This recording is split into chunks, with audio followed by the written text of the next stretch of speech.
Yo, this is Jae Maurice, and I'm here with Karl Lewis, and you are now listening to Gravity.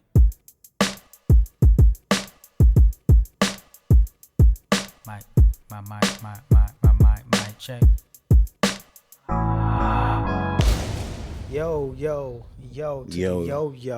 That's a lot of yo's for one. You know, it was an Ice Cube song. No, it was an artist that Ice Cube. I was finna say Ice Cube. I ain't never say that. It was a female rapper that Ice Cube had signed or he was co-signing. Her name was Yo, and her only single was "Don't Play with My Yo." It was very 90s. I only know this because over the summer, you know, when I was home alone, I would watch MTV Jams, and the music video used to come on all the time. Was it a bad song? No, I like the song, but it's just very 90s. I feel like we would laugh at it now because it was definitely a gimmick. It was a gimmicky type thing. It wasn't like a Vanilla Ice type gimmick, but it was definitely a gimmicky type thing. Got you. But yeah, this is episode 18 of Gravity. Of course. 18 is right? Yes. Cool. I can do math. So yeah, I mean, how was your week? My week was fine, just like last week. So. Oh, my week has been fine as well. It's pretty good. It seemed like your week was eventful. My week? Tired. No, it's just today. Yeah, it's just today. I've been up since 8 o'clock. I don't usually wake up early.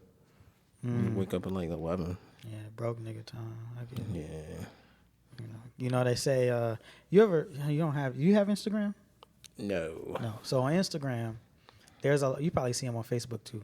There are a lot of these memes and videos that kind of they equate getting up early with being successful. Mm-hmm. And what they say is like, you know, Kevin Hart gets up at 4 and he works out and then he does this, that, and the third, and you know he makes this amount of money. And Elon Musk says he gets up at 7 a.m. and he meditates and then and like they just all these successful people. And apparently the pattern is that millionaires, and billionaires all wake up really early, and they all That's have because they can afford to. I mean, yeah, I don't know. I mean, they're trying to allude to the fact that they have very busy days. I know Kevin Hart does. Kevin Hart definitely has busy days. Maybe. Constant meetings. Considering that he's in like 17 movies a year, I know it's a lot of meetings, production meetings, negotiating meetings, and he's on set all the time. And then he's also probably working on his next stand-up, stand-up special. Even though they aren't really that funny. Yeah, hopefully maybe the he next needs to stop working. Maybe he needs to hire a writer. You know what? People are already speculating that he has writers for his stand-up. I don't know. It's kind of a thing in the comic community that he has writers. The what do they call them? Plastic Cup Boys. Plastic Cup. That's what they're called. I think so. There are some rumors that they write for him. So I don't know nothing about that, but yeah, I don't know nothing about that either. I'm not gonna lie to you. I'm not gonna lie, but yeah. So the thing I wanted to get into today, and I don't want this to be a gossip. It's a gossip. But whenever everybody say I don't want it to look like this, it's gonna be that. Well, no, I was just gonna say I want this to become a gossip podcast. But we got to talk about the thing that everybody's talking about, which is the thing that everybody's talking about.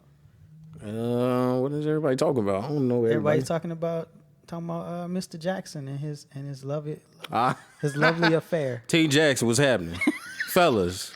If your lady ain't getting the love she's deserved, then she should leave your foolish self right now.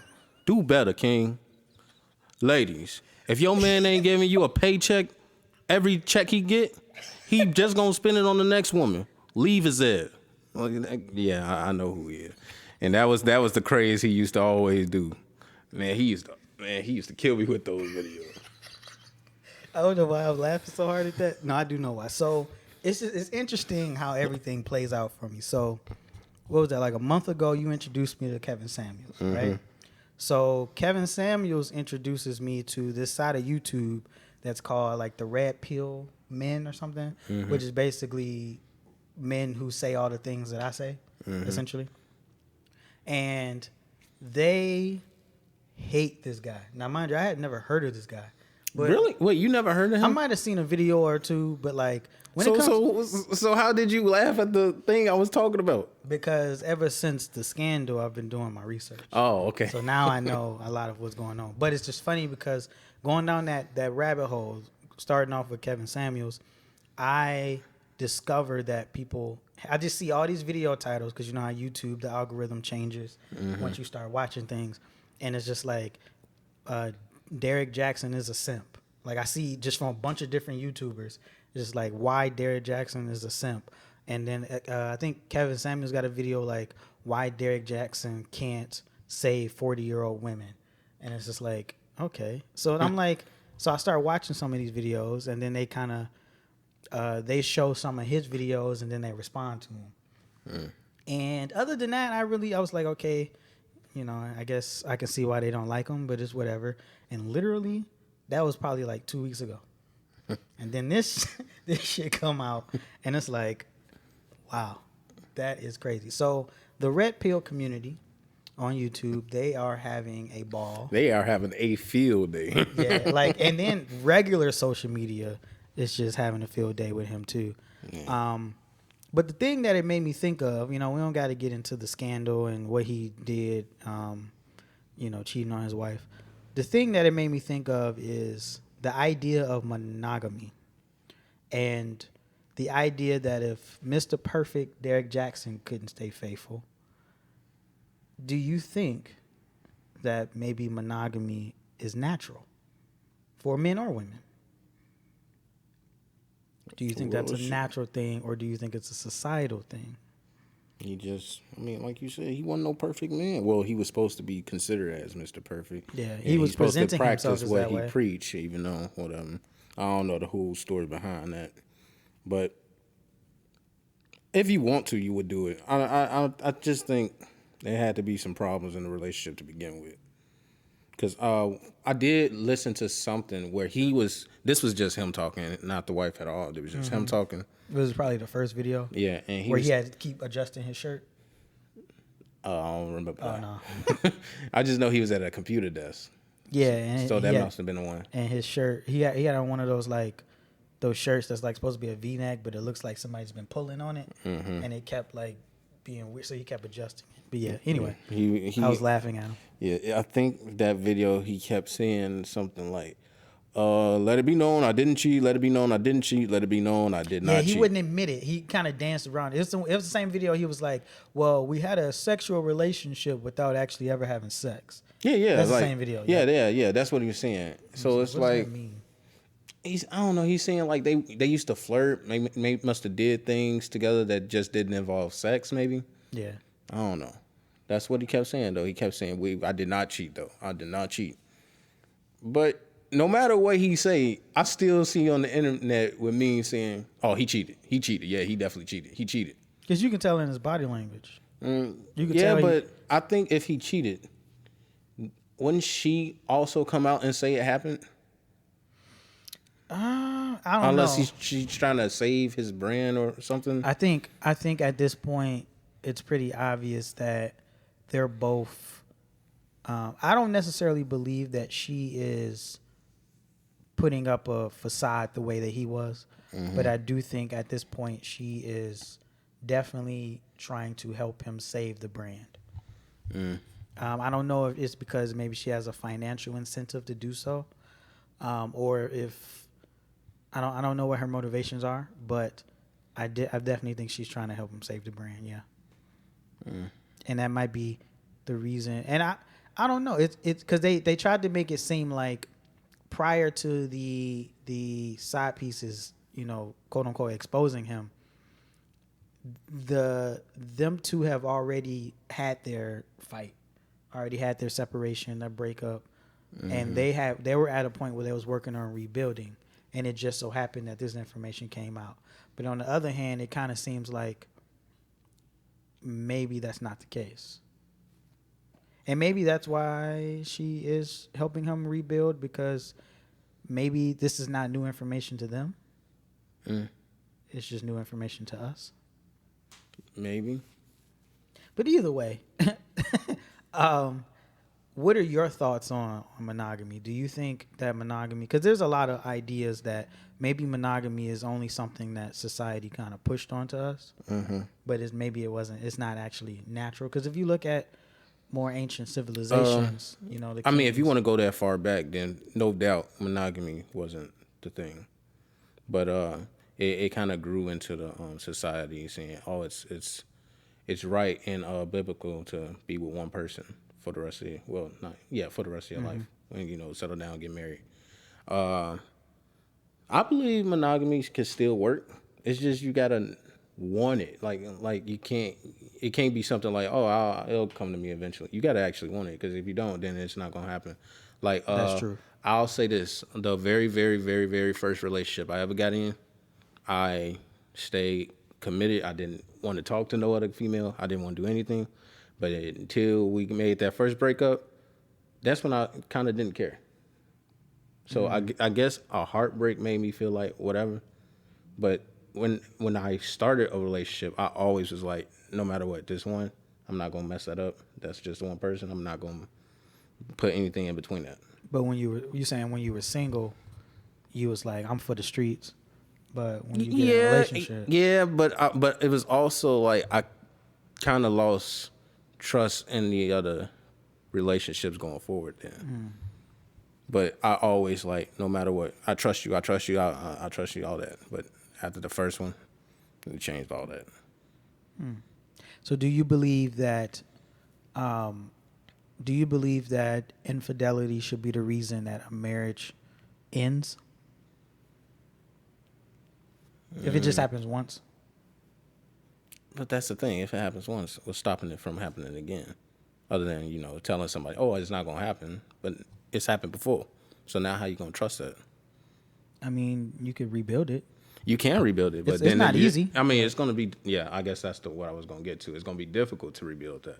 So I think it can work, but it's just going to be hard.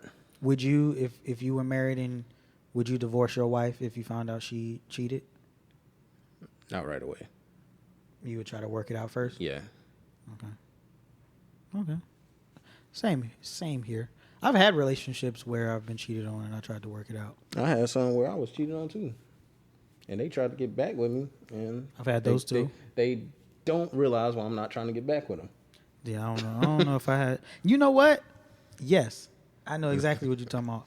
You ever, it kind of make me think of something else. And it's actually another topic, but we can just go right into it. Cool. You ever, I guess when you've been cheated on, and then they're trying to get back with you, and they act as if they didn't hurt you. Yes. Which is so confusing. That's exactly what I was talking about. And they act like what happened didn't happen, and you don't have the right to be mad. Right. Without saying names, the person who I was. Bonquisha. Yeah, Bonquisha. Okay. Remember her? She was. I used to call her B-Queen. Yeah, she wanted a relationship with me, but I was like, no, I ain't trying to do it. And then she was staying with me for a while. Well, you know her now. You actually know her now. Not really know her, but you knew her. You seen her. I've met her. Yeah, there we go. She always wanted to like, oh, Karl, I don't know why you don't want to just try to make a relationship happen. And I low key just be looking at her like, how can you not? Like, well, do you not remember? Are you? Did you forget? Like, I just don't understand. And I be telling her like, what happened? Why didn't we work in the first place? She's like, I don't know. And I'm like, oh my God. And I just don't just leave the conversation alone. Cause I think at that point she's just being ignorant. Yeah, some people do act like when you forgive them or you show signs of maybe not being mad at them anymore, they do kind of act like they just forgot what happened. Right, because I made it clear, like, I'm not mad at you. We could be cool. We could be friends. But I guess she was like, oh, maybe you don't know. No, I still know. Yeah. What I've learned, or at least what I've concluded, is that when that happens, it's because they don't want to feel guilty. And no one likes to feel guilty. No one likes to feel ashamed of something they've done. So what we do, because we don't want to feel that guilt or we don't want to feel bad for what we did, is we try to pretend like it didn't happen. and that's what happens. They try to pretend, or they tried to pretend like it didn't happen. They try to overcompensate for that that feeling that they feel, and they kind of like, and then they get mad at you because they're projecting. They're mad at themselves, but they're projecting it onto you. Yeah, so if they were like, Because you're you're just not- mad at me for nothing. Like, I didn't do anything to you. Because you're not allowing them to escape that guilt. Because if you would have got back with them, or if I would have got back with them, then they don't have to feel guilty anymore, because now we're back in a relationship. But when you deny them, they have to continue to sit in that guilt and that loneliness and whatever feelings that they're avoiding. And then they get mad at you for making them do that. Because then they make it seem like you're punishing them, when it's just like, no, I'm just doing what's best for me. Yeah. Yeah. But I do have a question for you. Do you think, or not do you think, was there ever a time, or name a time, where you projected onto someone else any type of fear, insecurity, whatever else we can project? Just take your time, yeah. All right. Cue the Jeopardy. Is that Jeopardy music? Yeah, it's Jeopardy. Yeah. Cue the Jeopardy. But no, I ain't gonna do that. I was about to remix don't it. ever remember projecting anything towards anybody. You ever treat a significant other differently because you didn't trust them? Or like you said, you had trust issues after the first break or heartbreak. When you got into relationships after that, was it difficult or more difficult for them to earn your trust? It wasn't difficult for them to earn my trust because I trusted them, but I always kept in the back of my head, like, don't put 100% trust in it. Like, at least look for red flags. That's what I did. Be more conscious of red flags. Yeah. Okay. When before I would just guard. This is my guard up. This is my guard not existing. That was me at first, and now I got my guard up, and now it's like peeking over the fence type thing. You like that dude from Home Improvement? That's probably the Tim Allen show. Tim Allen, that was him. That was his name. Okay, Yeah, from that Santa Claus movie. Yeah, from Toy Story. What was his name? Wilson? Mr. Willis? Something like that. No, Mr. Willis is something different. Oh man, I forgot the question I was going to ask you. What were we just talking about? Have I ever projected? Yeah, and then you said something about.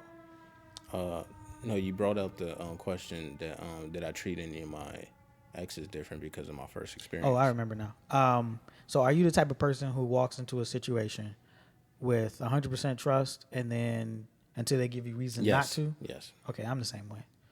I don't see the other way. I've never 100% understood it, but I guess I guess the way people who like they walk into situations like, not trusting. Yeah, not trusting. Like, you got to give me a reason to trust you. You got to jump through like 85 million hoops to try to earn their trust. And then they try to do some like off the wall stuff like, who was that texting you? Oh, I had somebody do that just to see if you was gonna do that.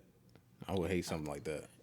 Yeah, I used to tell people don't test me because I'ma always fail. That's what I tell them. I said, anytime you test me, I'm gonna fail.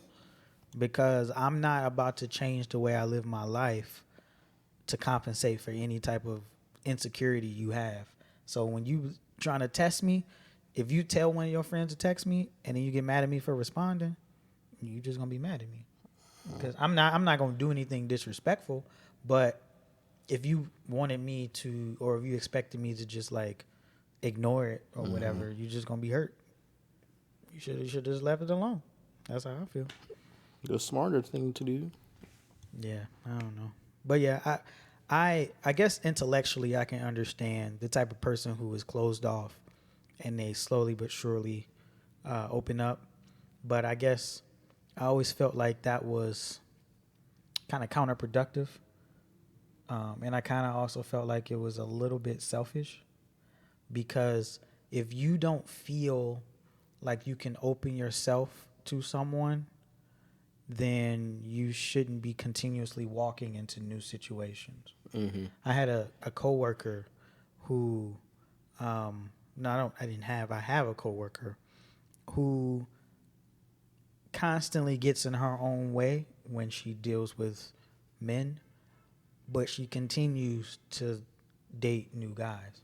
And she continues to say, like, I don't know, maybe I just got some unresolved daddy issues. And so, like, she can identify everything wrong with her, but every time she sees a new guy that she's interested in, she pursues it. And then it fizzles out after about a month or so.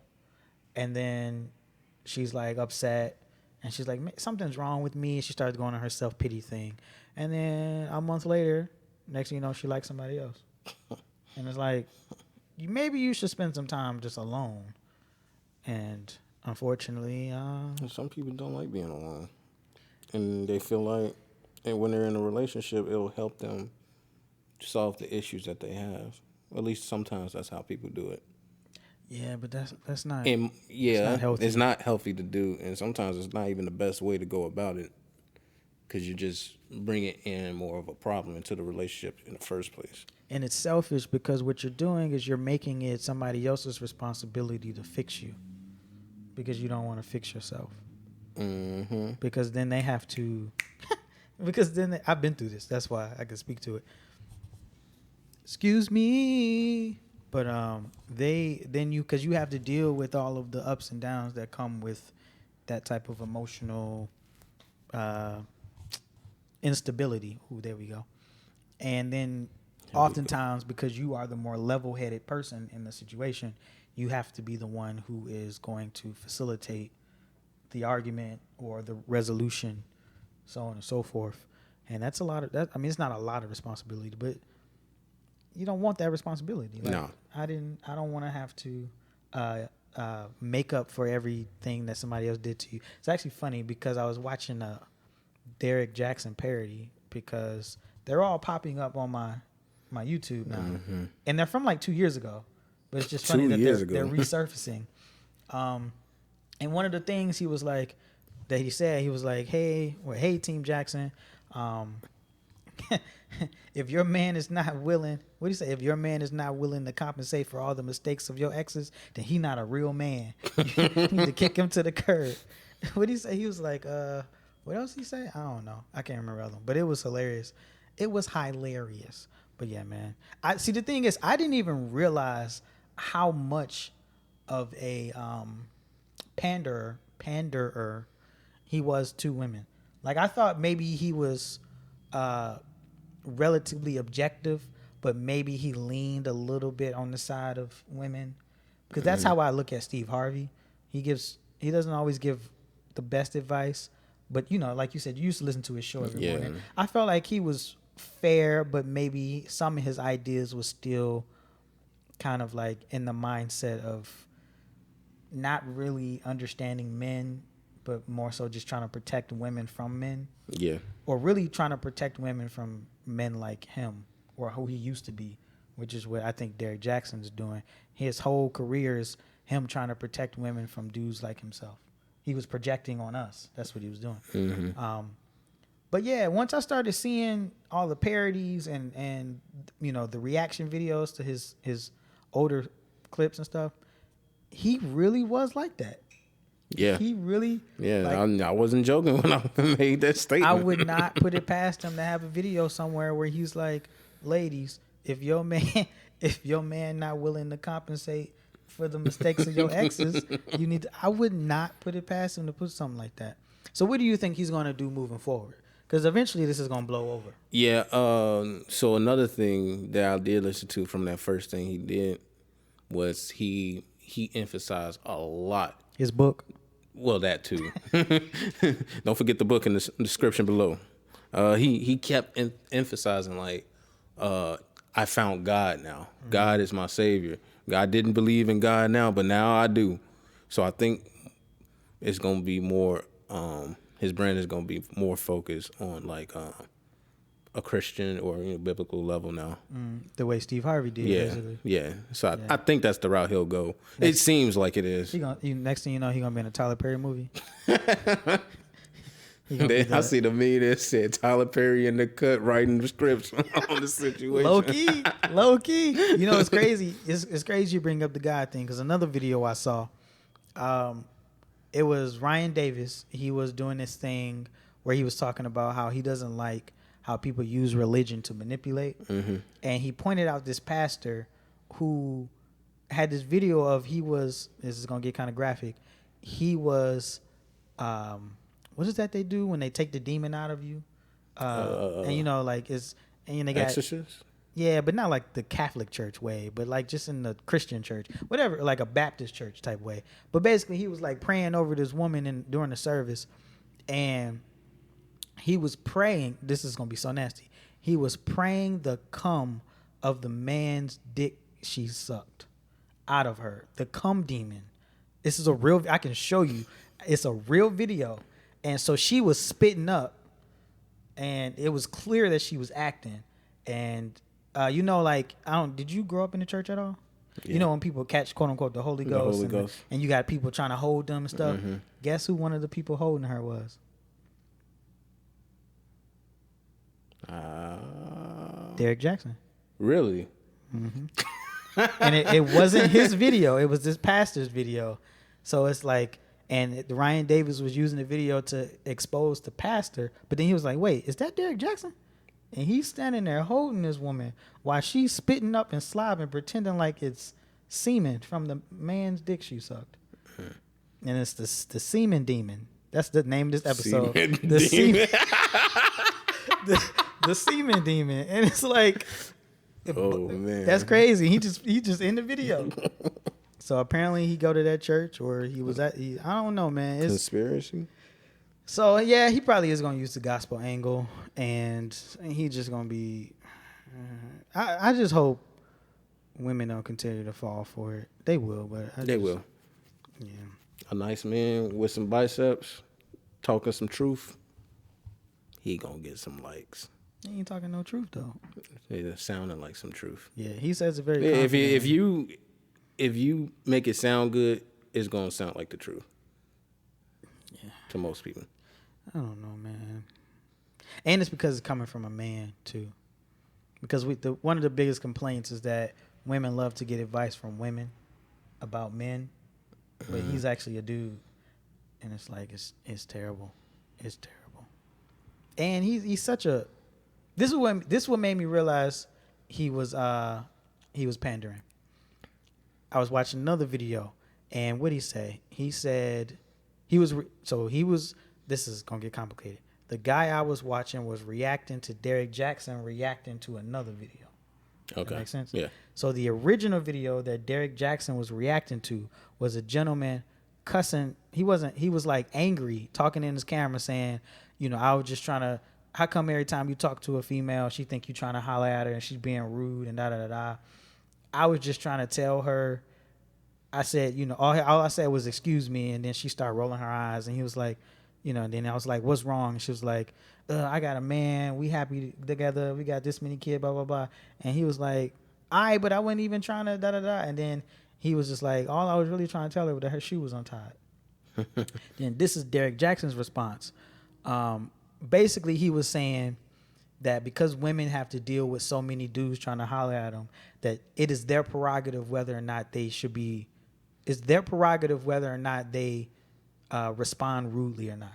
Basically, as men, we just need to understand that women get hollered at so much that if they respond rude to us, you just gotta be like, oh, okay. I understand. It's just because. And then, so this guy who was trying to expose the hypocrisy of that, he showed another video where it was a video where it was showing how women don't like when dudes walk up to them and think that they are a certain type of woman because of how they're dressed. Mm-hmm. And essentially, the conclusion is that if men have to be respectful in how we approach women, regardless of how they talk, what they're wearing, how they act, where they're at, how much alcohol they've had, how much she even flirts with you. If she's not interested, you just got to be like, okay, whatever. Mm-hmm. But they don't have to show us any respect when we approach them, even if it's politely. And so that's what made me realize, like, wow, he really do be pandering. Yeah. He really do be pandering. He do. Let me see what my list. I think that's pretty much all I had, honestly. Yeah, just talk about Derrick Jaxn and what's happening. Yeah, and just the projection. So it was all kind of, and when I think he made a career off of projecting himself onto us. That sounds so crazy. He made a career off of, I don't know another way to say it. But yeah, he projected himself onto men everywhere because he knew what he was doing. He goes to a church where the pastor had the semen demon. Exorcist semen demons. Yeah, and yeah, you know, he had a sexual relationship with a woman without having sex. So, hey, he basically I had sex, but I'm not gonna tell y'all that we had a sexual relationship with no sex. Wait, did you see the video where he reacted to himself? No. So he did a reaction video to himself. He did a reaction to the video to him. The video he did where he was holding his wife's hand. But then he deleted it. But I did see a clip of it, and he was basically like, I saw somebody in the comments, and I didn't know if they was trolling, but they was like, you should do a reaction video to this. So that's what I'm going to do. And basically in the video, he was like explaining, because, you know, everybody was making fun of the wife and how she looked like she didn't want to be there. She didn't even like dress up or like try to make herself, quote unquote, look presentable. He was just like, yeah, see, it was actually her idea, because if you look at her body language, you can tell that that's actually who she is. And if you watch one of her, like, he was reacting as if he didn't know who he was, but he was like simultaneously justifying everything that happened in the video. It's like, man, that's crazy. That's crazy. Yeah, that's all. That's all I got, dog. All right. Team Jackson, what's happening? Fellas, do better. Y'all suck. Fellas, if you don't make $40 an hour and spend all that money on your girl, do better. I know she only make minimum wage, and she don't never take you out. She don't even remember your birthday, but she ain't supposed to remember your birthday. You a man. You don't have a birthday. You wasn't born. Team Jackson, what's happening? Ladies, if your man ain't got no handkerchief when you sneeze, he gonna just blow for the next girl. Leave that man. He gonna get a handkerchief for the next girl. He just gonna have a handkerchief in his pocket for the next one. You need to leave him.